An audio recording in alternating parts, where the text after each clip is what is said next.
Good morning, everybody, and thanks so much for joining us here on KXAN Live. I'm Will Dupree. We're going to take you live now to remarks that are happening outside the Safe Alliance offices here in Austin. They're talking about a new investment the city is going to potentially make on Thursday to build a new family violence shelter that will be managed by the Safe Alliance. City Council will take action on it on Thursday, and the millions that are going to go towards this project potentially after that vote are coming from the police department's budget. This was a part of that effort to redirect funding from the police department to other initiatives in the community. Let's take a listen now as this event gets underway. Connected and tend to happen simultaneously or sequentially in people's lives. Each of these issues is both a significant cause and or an outcome of homelessness. And we all know that that's also a significant issue for the city of Austin. Every single day, our Safe Line responds to calls from people that have been sexually assaulted while living on the streets, families that have lost custody of their children because of homelessness, people that are now living homeless because of family violence, and moms that stay in their dangerous homes in order to ensure a roof over their children's heads. These are not separate issues. Addressing violence and abuse in our community is a significant step toward reimagining public safety and ending homelessness. SAFE primarily operates from two large campuses in East Austin. You're here at our Rathgaber Village campus. We also have a campus south of the river. That's our Grove Boulevard campus. In partnership with the county, we have Planet Safe, which is our supervised visitation and exchange program downtown, and we have in cooperation with the Ascension Seton network of hospitals, we operate the Elizabeth Ann Seton Drop-In Center in South Austin, which is more typically known as Liza's House. And today, we're going to announce an exciting partnership with the City of Austin to expand critically needed family violence shelter services. So a huge, huge thank you to our City Council members, to our mayor, to those who stepped forward with amazing courage, vision, and conviction to make this happen. And we will ask that, since we've got a lot of speakers, we're going to try to have the person that talks introduce the next person. So I'm going to introduce Councilmember Kassar, who has been instrumental in making this happen. Thank you. Thank you.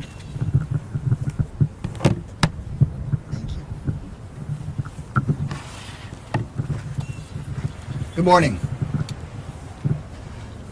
We take hundreds of votes sometimes in a month on the City Council, thousands over the course of several years. And it's hard for me to think of a vote that could save more lives and that I could be prouder of than the vote we have coming up tomorrow to expand family violence shelter in our city and to invest in family violence shelter as a city for the first time in 20 years. I've gotten calls over the years from constituents time and time again, oftentimes looking for support for their neighbors who are experiencing family violence, sexual assault, domestic violence. And all too often the answer that comes back is that the shelters are full. And the reason so often the shelters are full is because we haven't made the investments over the course of generations to really take care of especially those lower income community members who have no other option and nowhere else to go. And so that's why I'm so thankful to my colleagues on the City Council for stepping up and making this investment and making an investment with the urgency that our community needs this kind of investment. I'm so thankful to SAFE for the work, Kelly, that you and all of your staff do every single day with too few resources. I was visiting with SAFE's staff just a couple years ago to talk about how it is that we could expand the amount of family violence shelter in our community. And we narrowed in on the idea that we could use this hotel strategy to both address the really serious issues of homelessness in our community and also to bring more family violence shelter beds to our city. We know that these are both really pressing issues, and that by purchasing and by renovating more hotel beds, we can provide the badly needed housing and the badly needed shelter space that saves lives. While the location is not yet finalized and we don't release locations for safety reasons, it is really important for the media to note that this is the first time that Austin has invested in new shelter like this in almost 2 decades, and in the coming weeks and months, this vote will immediately begin to provide shelter beds in scattered locations throughout the city while we fully renovate and set up a hotel for new family violence shelter. I think it's also really important to note that this is only possible because of the latest city budget that my colleagues and I worked so hard on alongside the community. It was a budget focused on civil rights and on public safety. A budget focused on the idea that everyone in our community should be able to live free from violence, be that gun violence, police violence, or family violence. We passed a budget that dared to address the issues that for too long had gone unaddressed, dared to address issues in a more transformative way rather than a slow, incremental way that never gets us to where it is we want to go. The only reason we're able to fund this shelter is because we are willing to do things differently and consider public safety broadly. We need to be able to respond to incidents of violence with first responders. We also need to invest in the badly needed programs that prevent that violence in the first place. Because right now we know there are people who are experiencing family violence who can get into safe shelter because they could be so seriously harmed or even killed, but that there are people, because we have a limited number of beds, who cannot get into that shelter, even if they are at such high risk. When SAFE has read to me the list of of situations of people that they have to turn down, it is because their risk of death is just a little bit lower than others. And that's just not acceptable. And we can finally address that by making the kinds of investments like we have the chance to make tomorrow. So this vote will save lives for survivors of child abuse, sexual assault, exploitation, and domestic violence. With these kinds of comprehensive services, this kind of partnership, and the support of all of my colleagues, I believe we can be a city that protects civil rights and drastically reduces all forms of violence in this community. So again, I'm just so thankful for everyone at SAFE, so thankful for the district and county attorneys' work on this, and appreciative of all of my colleagues who are here who co-sponsored the resolution last year as well as the budget amendment. So now I'm proud to introduce and bring up Councilmember Alter. Thank you, Greg. Good morning. My name is Allison Alter, and it's my honor and privilege to represent District 10, Central Northwest Austin on the Austin City Council. Austin often makes the list for best city. Best city to live, be entertained, get barbecue, live music, and the list goes on. But how should we evaluate ourselves as a city? A city should be measured, in my view, not just by the height of our skyscrapers or the number of billion-dollar companies that call us home. We should be measured by what we do for those on the margins in our community. Our success as a city should be measured by the help we provide and the opportunities we create for those who need a support system. Unfortunately, we know family violence is on the rise in our city. We also know that it has a disproportionate impact on women and children. In 2018, there were nearly 10,000 reported cases of family violence in Austin, Travis County. And we know that these crimes are dramatically underreported. For too long, women, children, and survivors have been afterthoughts and footnotes in our city's budget, but no longer. As a female elected official serving on a supermajority female council, and as a mother, to me this is personal. I understand in my core that Austin will only succeed when our women and our families thrive. This contract, along with several other council actions, represent a significant commitment to address the magnitude of the crisis and end the historic underfunding of these efforts. By approving this contract with the SAFE Alliance to manage the city-owned family violence shelter, We are making dreams a reality. Not just dreams for the Safe Alliance, who's an integral part of our community's response, but dreams for survivors who imagine a future that is safe and free from violence and that allows them to meet their full potential. I look forward to joining my colleagues in advancing this funding tomorrow. I look forward to the work that SAFE will be doing in partnership with the city to provide additional shelter capacity and services for individuals and families that are fleeing family violence. It's now my honor to introduce my colleague, Councilmember Kathy Tovo.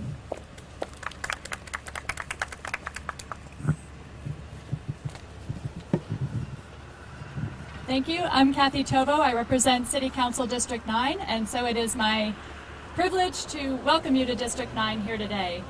Thank you so much to my colleague, Councilmember Kassar, and to Kelly White and others from Safe Alliance. I really appreciate the opportunity to be here today to really voice my support for this important new resource for so many families in our community. This is a very important investment in our homelessness response system. When survivors of family violence flee abuse, they're often forced to leave their homes very quickly. Faced with limited options for safe, accessible, and affordable housing, individuals, and especially women, often have to stay or return to violent relationships, and many also experience the trauma of homelessness, of entering into homelessness. According to the U.S. Interagency Council on Homelessness, in 2019, 57% of women experiencing homelessness cite family violence as the immediate cause of their homelessness. And locally, the Ending Community Homelessness Coalition estimated that in 2019, 39% of individuals experiencing homelessness here in Austin reported being a survivor of family violence. And we also know that as COVID has ravaged our community, family violence and intimate partner violence has increased, and survivors have become more isolated from their support networks and their safety nets. So thank you to all those who have made this possible. Thank you, SAFE, for the important work, critical work that you do in our community. I am really grateful to see this moving forward and certainly intend to support it tomorrow. We know that there is more work to do here in Austin to create a safer community for survivors of violence. The step that we're taking tomorrow is a very important one. And now it is my honor to introduce our District Attorney, Jose Garza.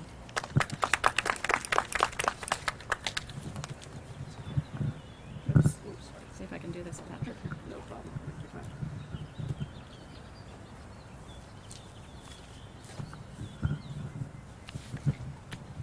Good morning. My name is Jose Garza, and I am the Travis County District Attorney.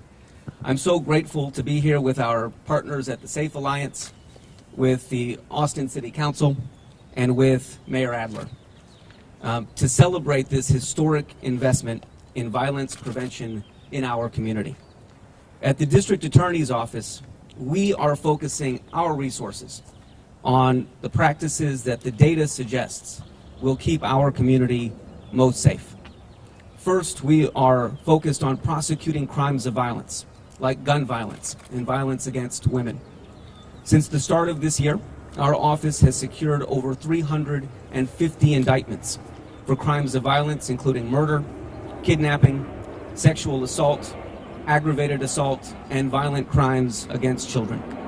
In addition, last month, our office announced the creation of a homicide and major crimes unit that will be staffed by our most experienced prosecutors, who can be in regular communication with homicide and major crime detectives. But if we are serious about addressing violence in our community, we cannot just prosecute people who commit crimes of violence after it happens. We must invest our resources in services and practices that will prevent violence from happening in the first place. That's why last week our office partnered with County Attorney Garza to announce a new firearm surrender protocol to ensure that we are getting guns out of the hands of people who may pose a threat to our community. Access to a firearm can lead to serious injury or death, especially for someone who is facing criminal charges, who is experiencing high amounts of stress. People charged with family violence, for example, are particularly at risk. In 2019, 185 Texans were killed by their intimate partner. Of those deaths, 63% of men used a firearm to commit that homicide. But it doesn't have to be this way. Through investments in violence prevention, by getting guns out of the hands of abusers, by making sure that victims have a safe place to go, we can reverse these trends, and we must reverse these trends. We look forward to working with county officials and city officials to ensure that similar firearm surrender protocols are in place across our community. It is also why we are working with Commissioners Court to invest in a prevention center, in a harm reduction center, so that people with unmet mental health needs and substance use disorder can get the help they need before they come into contact with our criminal justice system. Our work has just begun, but today marks a significant step towards preventing domestic violence and sexual assault in our community. And I am grateful to our colleagues at the city for their leadership. And I am privileged to introduce my friend and colleague, County Attorney Nelia Garza.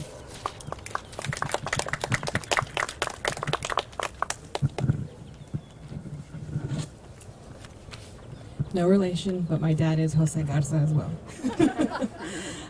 Today is an example of true public safety. Today is an example of what we can do to accomplish violence prevention. I'm so grateful to, in my former role on the Austin City Council, to have been a part of the votes that started this in action. I'm also grateful to have served with my colleagues here, our Austin City Council, who is truly taking on some bold and courageous initiatives, and our community is so grateful. I'm a proud constituent of Austin City Council District 2. In my new role, protecting survivors of family violence and bringing new focus to violence prevention is a top priority of my administration. We have reorganized Family Violence Division to report directly to my first assistant. We have created a position for a new senior victims services counselor in the protective order unit. We now have a family violence court fully staffed with an assistant director and prosecutors committed to only family violence cases. And we've also, as DA Garza mentioned, we've implemented a weapon forfeiture policy that will work to keep weapons out of the hands of perpetrators at every phase of the court process. The community has made it clear they want us to focus on prosecuting violent crimes and investing in people. We have to move from this idea of helping people after they're in the carceral system, helping people after something really, really bad has happened. We're also working, as DA Garza mentioned, on a prevention center, a harm reduction center that provides people the mental health services they need before they're in jail. We need to move from this culture of, well, jail is where they can get mental health services. And so this today is just another example of trying to do things differently to truly protect the community, to focus on violent crime, and to focus on everything we can do for our community, our most vulnerable in our community. So I want to thank SAFE for all the work they continue to do in our community, and know you have a strong ally in the County Attorney's Office. And now I have the privilege to introduce Councilmember Kitchen.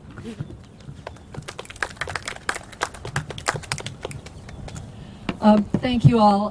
My name is Ann Kitchen, and I'm the City Council member, South Austin, District 5.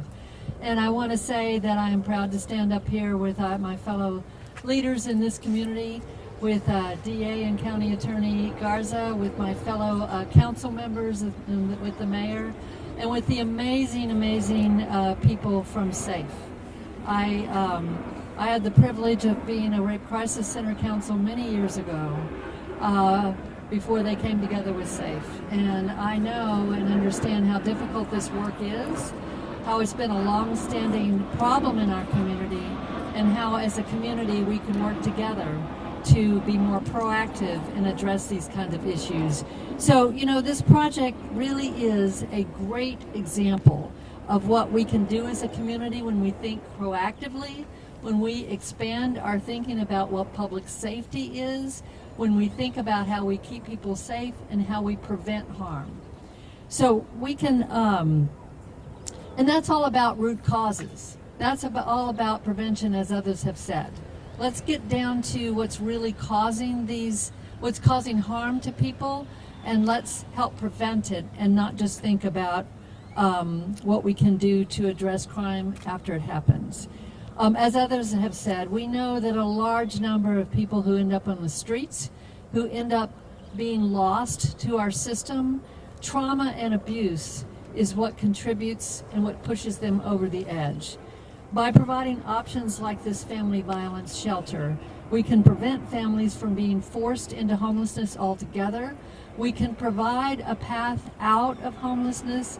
We can provide a path out of trauma and abuse for families, women and children, and families who are stuck in that cycle. And we can actually address trauma and abuse, as you know, as I've seen over and over again from my work as a rape crisis center counselor and other work I've done in the mental health and the healthcare community. It sticks with you your whole life.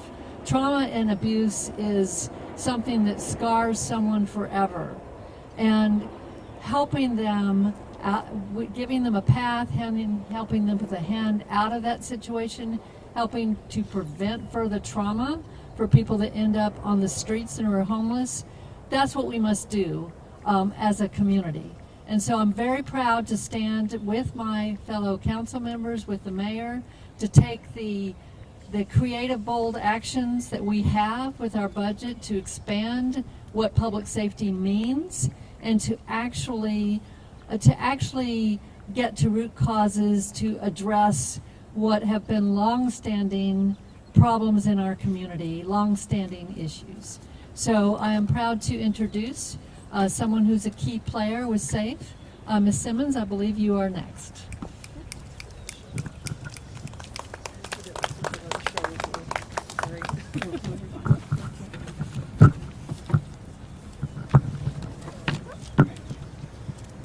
So my name is Quenisha Simmons. I serve as the Senior Director of the Family Shelter Programs at the Safe Alliance, and my pronouns are she and hers. And in my role at the shelter, I work alongside my team to provide individualized services and resources to clients that come into shelter. So with this agreement, SAFE and the City of Austin are working together to create comprehensive community housing that will serve people affected by violence and abuse. I'd like to tell you about Bonnie, a former client at SAFE. Throughout her childhood, Bonnie experienced sexual violence, trafficking, and homelessness. After a lifetime of trauma, Bonnie was living with PTSD, panic attacks, and chronic pain. When an assault sent her to the emergency room, she was eventually connected with SAFE.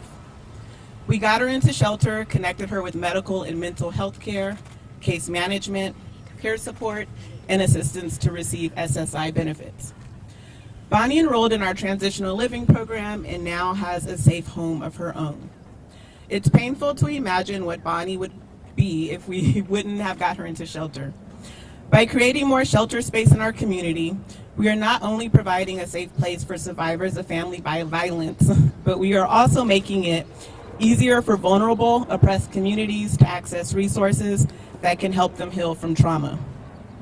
Residents at this new family shelter will have access to safe services, including counseling, legal assistance, education, support groups, financial assistance, and more. As our town's population grows and the cost of living increases, the need for shelter and services continues to grow along with it. Every year, our 24/7 Safe Line staff responds to an increase in call volume. In fact, we are still receiving a 14% increase that started with the pandemic. About 3/4 of the calls we receive are specifically about family violence. There is an increase in need in our community, and this new family shelter will allow us to better meet that need. Simply put, more shelter means we can support more people. I'll turn the mic over to Yvette, who will tell you more.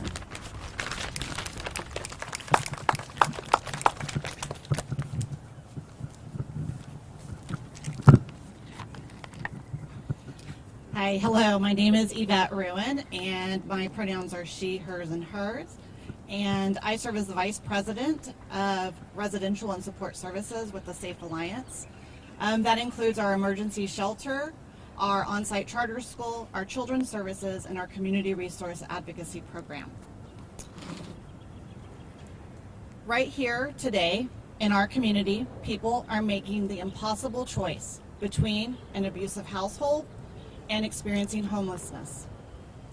Many of the residents in the Safe Family Shelter have made that choice and left their homes to seek safety from violence. Family violence and homelessness are directly connected, and the numbers back up what we see firsthand. Nationally, 80% of mothers with children experiencing homelessness have previously faced domestic violence. In Texas, 27% of former foster youth report experiencing homelessness within 3 years of aging out of the system. In Travis County last year, 72% of people experiencing homelessness reported that their homelessness was caused by trauma or abuse. Unhoused survivors of violence and abuse face barriers to safety, barriers to housing, and ongoing cycles of homelessness and abuse. Yet, securing safe and sustainable housing in our town, in Austin, has gotten even harder. The average rent in Austin is more than $1,411 per month, but an individual working a full-time minimum wage job only grosses $1,343 a month. It is virtually impossible to work your way out of homelessness. SAFE is grateful that the City of Austin has agreed to step forward and help people living at the intersection of homelessness and abuse. And I believe that we must work together as a community to ensure that anyone who experiences abuse has access to safety. Thank you. And I'm going to turn it over to Council Member Paige Ellis.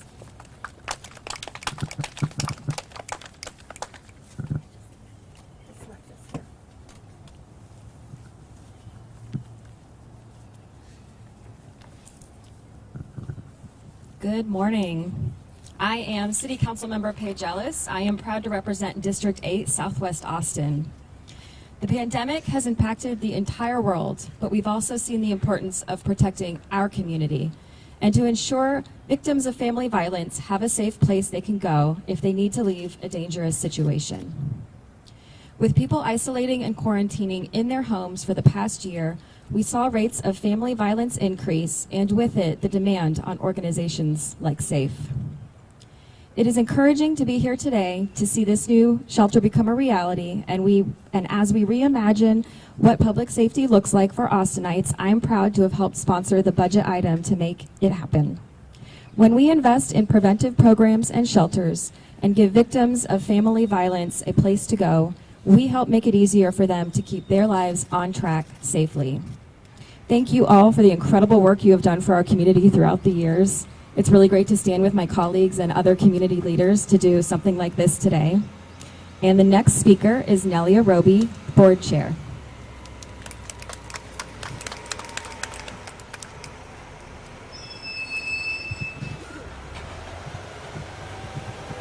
Good morning, everyone. My name is Nelia Roby, and I am currently the board chair of the SAFE board, but my journey with SAFE actually began 20 years ago when I first joined the agency as a volunteer. So in my time with SAFE, I have just always been consistently amazed and impressed with this agency's dedication to helping meet the needs of our community, and I think we all know those needs are ever changing, they're ever growing as our community changes and grows.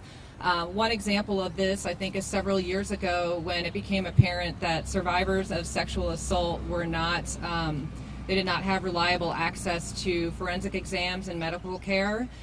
SAFE opened Eloise House, and that was thanks to the generous support of the Austin community, as well as SAFE's tireless advocates who work really hard.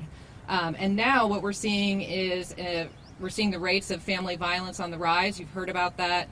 Every shelter in the area is operating on a wait list. The SAFE line has seen an increase in call volume. The SAFE line has also seen an increase in the severity of violence being reported.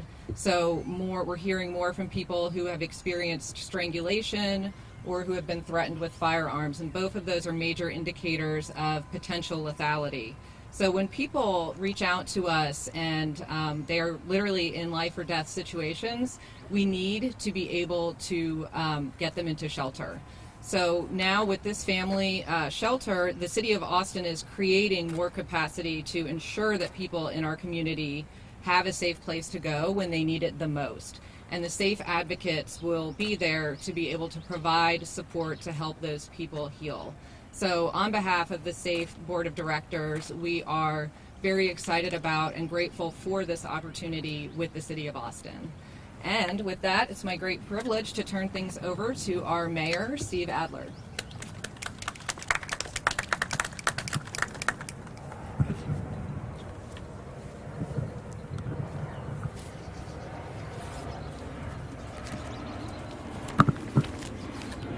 Real proud, real proud to be here today with my colleagues on the council, to be here with my county attorney and my district attorney. Real proud to be standing up with Kelly and with SAFE. By way of disclosure, I just want to point out that I am a groupie of this organization, and I hope that your coverage prominently features the organization SAFE. Kelly and the employees and the board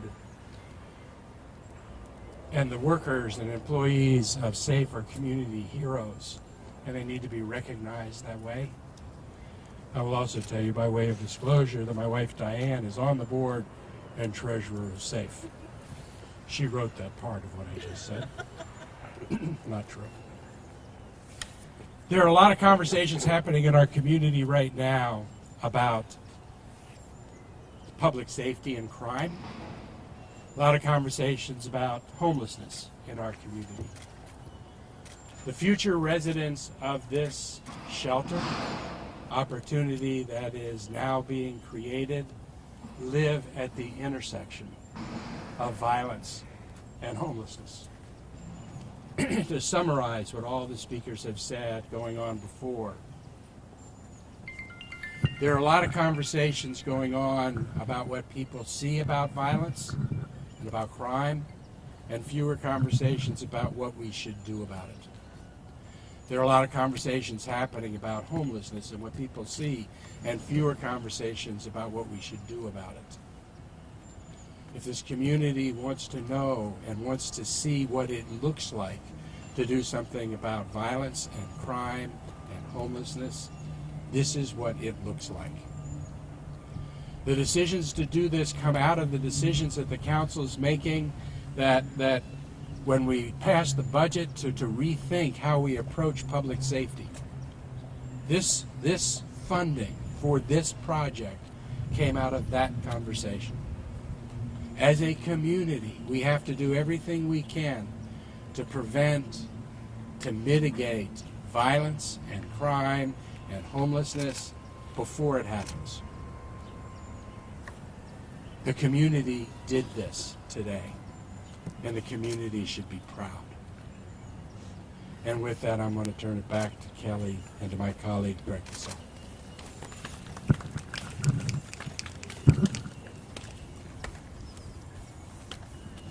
So we're going to take a group picture here in a minute, but we do want to be able to answer questions. I think we already had a couple of questions come in. One was, I had mentioned that it had been 20 years. So in 2001 was the last time the city made a significant investment in family violence shelter. So this is the first time since then, so the first time in 20 years that such a significant investment has been made.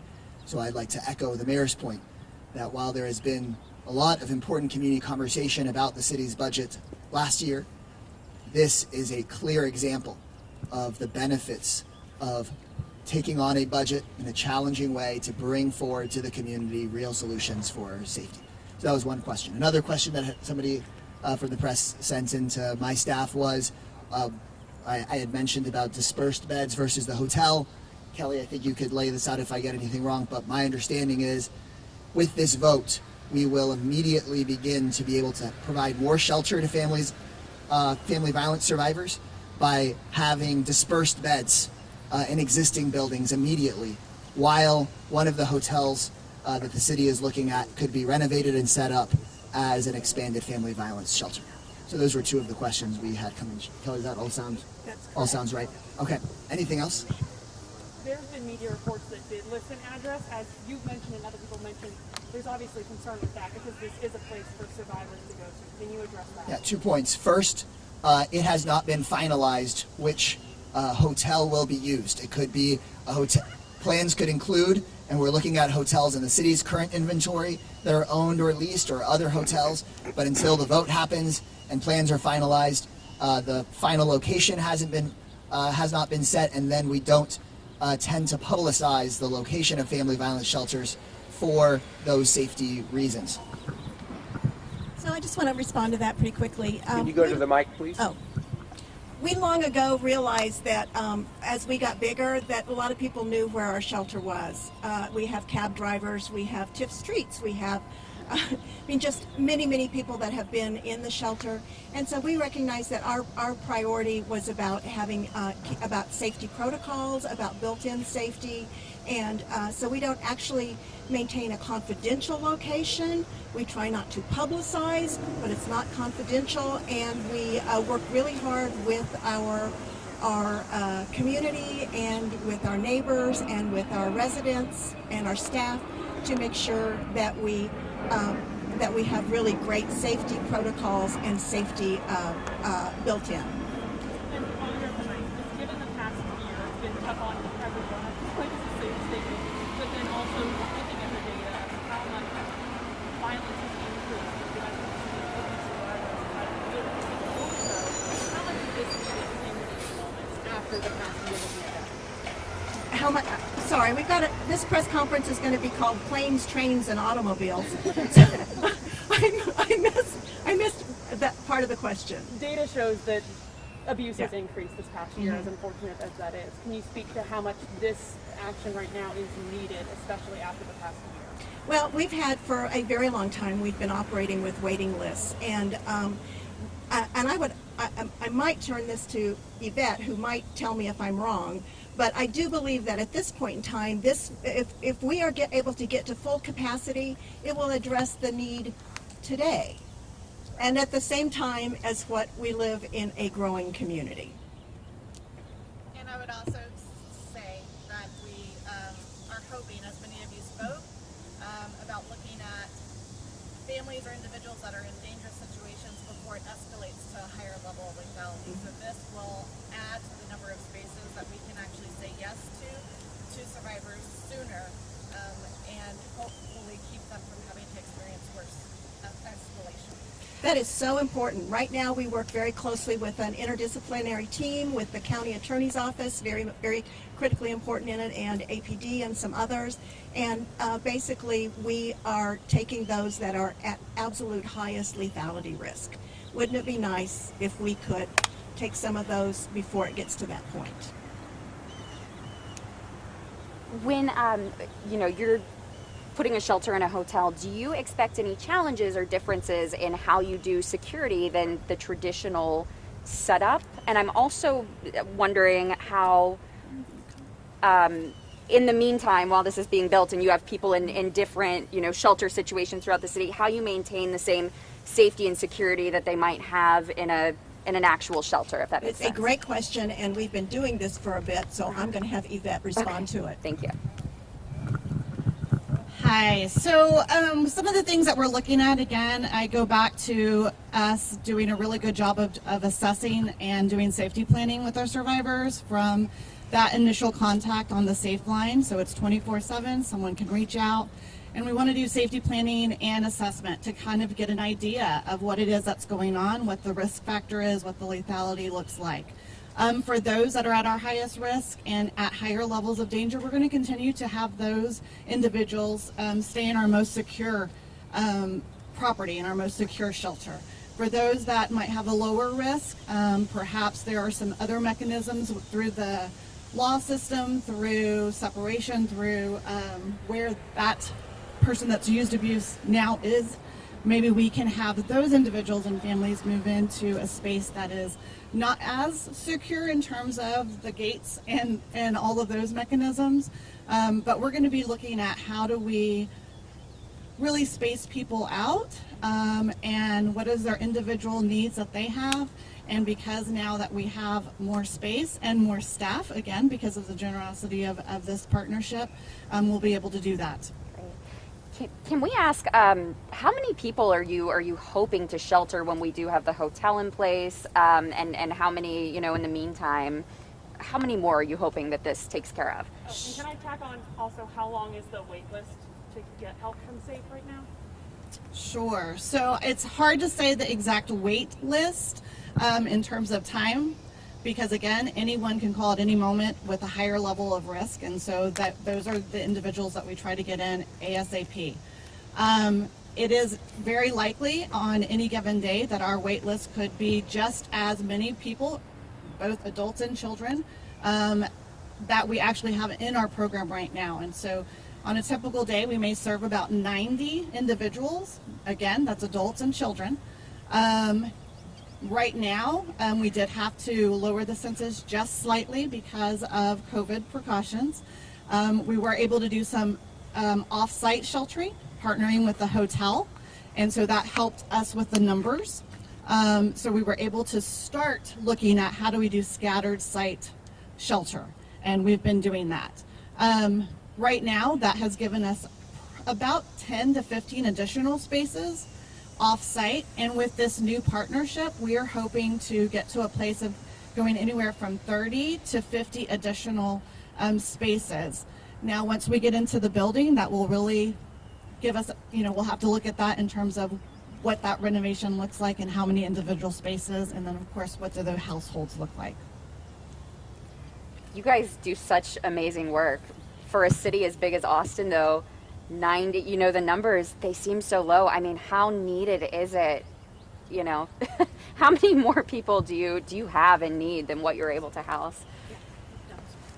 Again, this is why it's really important that we do prevention work as well as the intervention, which is, again, a great part of this partnership, is that we're going to be able to do some of that.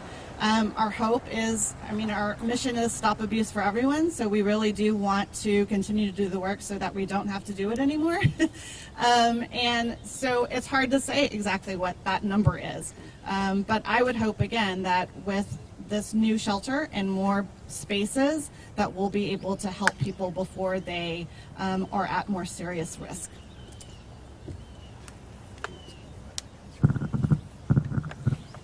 This new program will double our shelter capacity, so that's huge, and it's desperately needed. And we will be able to, once we go into it, we will be filling it up and looking to the future. But at the same time, and what Yvette touched on, which is so incredibly important, I've been with this agency a long time. I'm not going to say how long, but a long time. And I now see people that are coming in as volunteers that used to live in the corner bedroom as a child. So we are changing. We are changing the people's lives, and that's our goal. Our goal is to change generational patterns, and we're doing it. And we're doing it with the help of the city and really a lot of folks that step forward really courageously to help us in this. Anything else? I do have one question for the city, and that is, and there's no argument at all that this shelter is needed, but also right now we're dealing with the homelessness issue, and if this is one of the hotels that had already been acquired for dealing with the issue of homelessness, does that put this facility out of play? What does it do for the homeless issue? We will absolutely be increasing capacity for homeless individuals to have housing and domestic violence shelter. We will not be decreasing either of them. And so we are continuing to acquire more and more hotel properties, to renovate more and more hotel properties, and we will be using all of the hotels at our disposal to increase capacity for everyone. And so as we make this decision, I believe SAFE, the City Council, everyone is really committed to continuing to expand capacity for those experiencing homelessness and family violence survivors. And oftentimes those are the same people. But we will not be decreasing capacity. In fact, we will be increasing capacity for both, while doubling SAFE's capacity, greatly increasing the number of folks we can house. And so all individuals experiencing homelessness that we are currently housing in hotels, we will continue to house them, permanently house them, expand housing for those experiencing homelessness, and expand this service. So I'm sorry, is it a hotel that the city already owns potentially, or are you still looking at potential other properties to buy for this project? Right, so the hotel that will be used for this purpose, obviously we don't publicize the location and we have not finalized which hotel will be renovated, but in any and all cases, we will be purchasing and expanding housing for those experiencing homelessness and expanding this. There will be no reduction in either. Okay, but this will be one that the city already has, essentially. We could renovate a hotel we currently have under lease, one that we currently have under contract, one that we've purchased, or a new hotel. Okay. We will be working, I expect, considering that we have so much support on City Council, that we will pass this and then finalize with SAFE as we sign their contract, the best location. But in any and all cases, we will make sure that if it's a hotel that currently has folks experiencing homelessness, that those folks will have another hotel for them. We will permanently house them. We are only expanding. You've heard the real commitment from the entire City Council. There is no way that we are decreasing that service. We are only continuing to house more and more folks experiencing homelessness while also addressing this need. We will not be picking one over the other. Okay? Okay, we'll take a group picture here in a second, so you can also have all of us. I also do really want to note, right, that all of my colleagues here were co-sponsors of the resolution last year and the budget amendment, and so this was really a big team effort. Okay? Thank you all. So do we need to? We're all present. Do we want masks or unmasked? Are you going to get a picture? We're all